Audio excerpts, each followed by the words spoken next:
Non-Spolier here. I'm here today to do my spoiler review of Something Strange and Deadly by Susan Dennard, but I actually don't think I did any of these books. I read them in such quick succession. I read them between the start of December and the end of February, so I decided to do a mashup, and the first few minutes will give like an overall non-spoiler series review, and then the rest of the video I'm going to talk spoilers for Something Strange and Ever After because I just completed it. I really like the series overall. I think as a series, I give it like a 4.5 stars.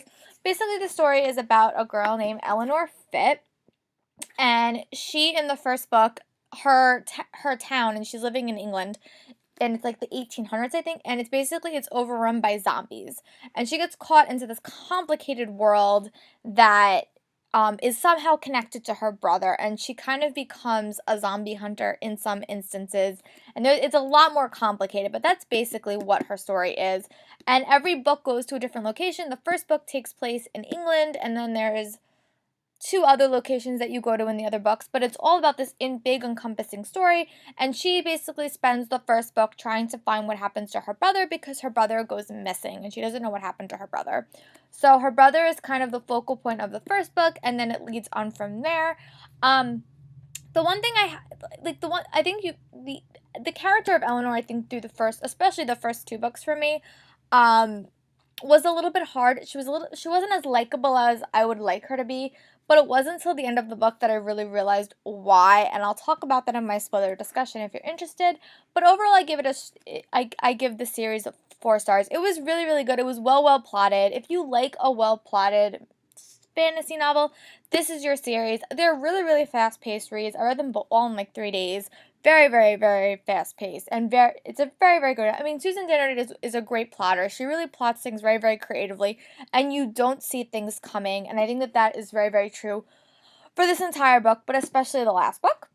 If you have not completed the series, stop your video here and go read them, and then come back and listen to my spoiler discussion. I gave the third book in the series, Something Strange and Ever After, 4 stars. I really liked it. And I think by the end of the book, I realized why I had such a hard time with Misfit is because she was basically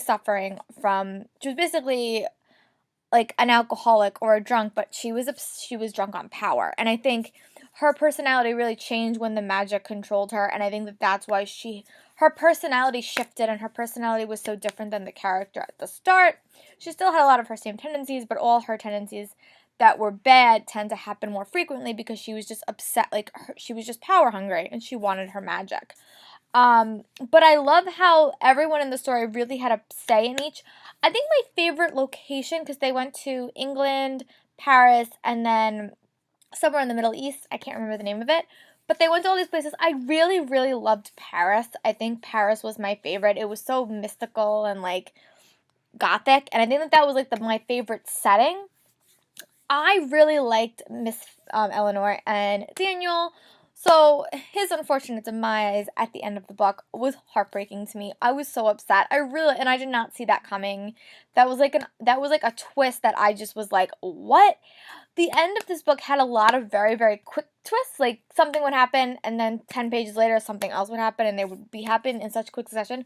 So I never really had time to cover before the next twist happened. So it was like a super, super fast-paced novel, and it was great. The end of it, I felt, was a little bit rushed, to be honest. I just felt it just kept, it was just a very, very quick. And I wanted it to slow down a little bit to enjoy it because she's such a good plot developer. Like, she just really does it. And I felt the ending was a little bit rushed. But other than that, I really, truly enjoyed the series. I think if you are looking for a gothic paranormal book, check this out.